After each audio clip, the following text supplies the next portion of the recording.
lorsque tu reçois l'Esprit de Dieu, lorsque tu es baptisé du Saint-Esprit, tu es connecté à la source de la puissance de Dieu. Alors, ce que Dieu a déclaré, Dieu ordonne que tu sois puissant, mon frère, ma soeur, sans le savoir, tu es un homme puissant, tu es une femme puissante, peut-être qu'ils s'ignorent.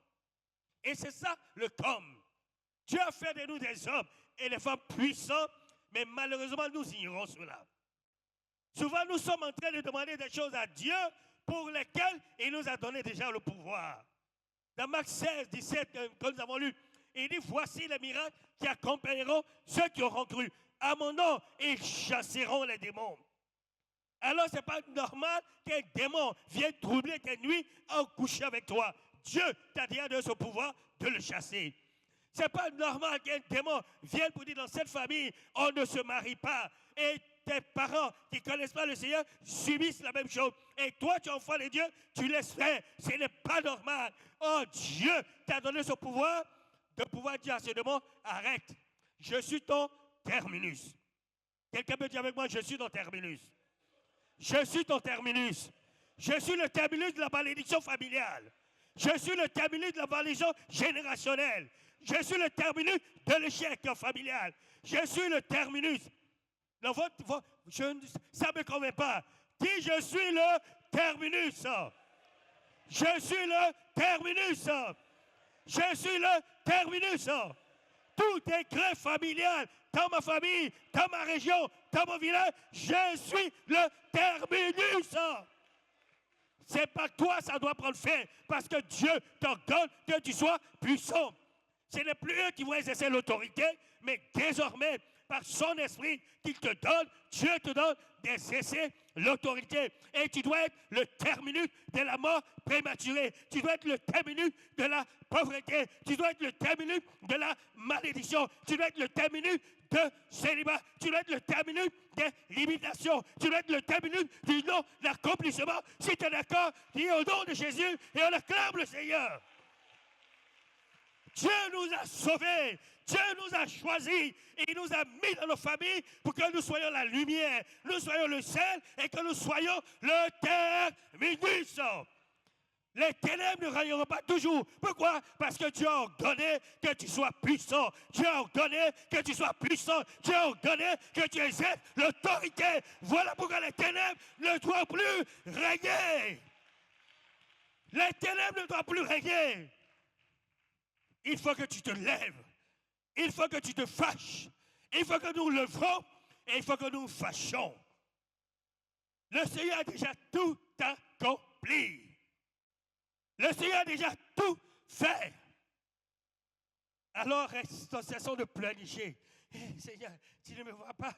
Seigneur, depuis quand? Jésus t'a déjà tout donné. Ton Dieu ordonne, mon frère.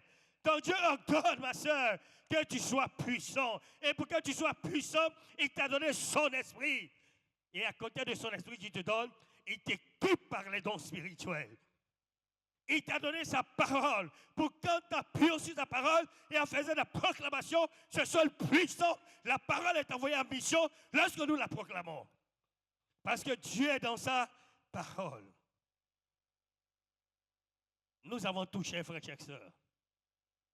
Et pendant ces moments de combat, il faut que nous le sachions. Ton Dieu t'ordonne d'être puissant. Ton Dieu t'ordonne de dominer. Ton Dieu t'ordonne de mettre un terme au règne des ténèbres.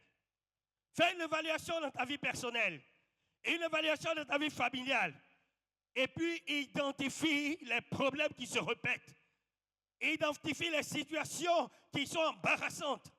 Et alors, lève-toi parce que le Seigneur t'a oint. Le Seigneur t'a revêtu de sa puissance. Le Seigneur t'a donné son autorité. Et il veut que tu exerces cette autorité. Identifie cette montagne et parle à la montagne. Il dit, si vous dites à cette montagne, montagne, déplace-toi, la montagne va se déplacer.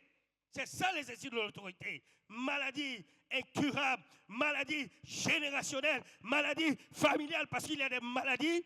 Ça part de fils en fille, de père en fille, de génération en génération. La même maladie se présente. Les mêmes situations se présentent. Les mêmes mots se présentent. Mais Dieu veut que tu te lèves et que dans le nom de Jésus-Christ de Nazareth, Tu mets fin au règne des ténèbres. Tu mets fin au règne de la maladie. Tu mets fin au règne de la malédiction. Tu mets fin. Fais. Je veux que tu le fasses. Est-ce que tu es prêt pour le faire? Dieu ordonne que tu sois puissant. Et pour cela, il t'a donné son esprit. Pour cela, il met à ta disposition les dons spirituels. Pour cela, il t'a donné sa parole. Pour cela, il te donne une prière persévérante. Et les différents domaines dans lesquels il devrait être puissant. Il est dit de Jésus dans Actes chapitre 10, nous terminons, parce que l'exhortation de samedi, c'est juste un peu. Il est dit de Jésus dans Actes chapitre 10, verset 38, Jésus était oint du Saint-Esprit et il allait de lieu en lieu, guérissant les malades et délivrant tous ceux qui étaient sous l'emprise du mal. Et la Bible dit de lui, il était puissant en parole et puissant en œuvre. Voilà les deux domaines dans lesquels il devrait être puissant. Puissant en parole. Des puissants témoins de Jésus. Puissant en œuvre. Faire ce que Jésus a fait, lui-même l'a dit, nous ferons de plus grande. Il dit, si vous croyez en moi, non seulement vous ferez ce que j'ai fait, mais vous allez faire plus que cela. Est-ce que Jésus ment? Non, répondez-moi, est-ce que Jésus ment? Alors ayons soif de faire ce que Jésus a fait. Ayons soif de faire ce que Jésus a fait. Alors non seulement nous allons faire ce que Jésus a fait, mais nous ferons encore de plus grandes. Mais ça ne s'arrête pas là. Il veut que nous soyons puissants aussi dans tous les autres domaines. Parce que lorsque nous lisons 1 Jean 3 et suite, il dit que Dieu veut que tu prospères à tous égards. Et prospérer dans un domaine trop précis, c'est être puissant dans ce domaine. Est-ce que quelqu'un me comprend? Non, vous me suivez pas. Est-ce que quelqu'un me comprend? Dieu veut étendre tes limites. Ce n'est pas sur le plan spirituel seulement que Dieu veut nous voir rayonner. Mais Dieu veut nous voir rayonner dans d'autres aspects, dans d'autres domaines. Parce que sa volonté pour nous, de la même manière qu'il veut qu'on soit puissant, en parole, puissant en œuvre, il veut aussi que nous puissions prospérer à tous égards. Que Dieu bénisse ses paroles dans notre cœur. Et que nous nous fâchions, nous n'acceptions plus que les ténèbres règnent. Nous n'acceptons plus qu'une situation quelconque règne. 2024, ça doit être l'année de la fin du règne des ténèbres. Ça doit être la fin de l'année du règne des ténèbres. Ça doit être la fin de l'année du règne des ténèbres. La fin de l'année du règne des ténèbres. La fin de l'année du règne des ténèbres. Parce que Jésus s'est levé. Et le Seigneur est prêt à combattre pour chacun. Est prêt à combattre pour chacune. Et ce que Dieu veut, c'est que tu exerces l'autorité qu'il t'a donnée. Je te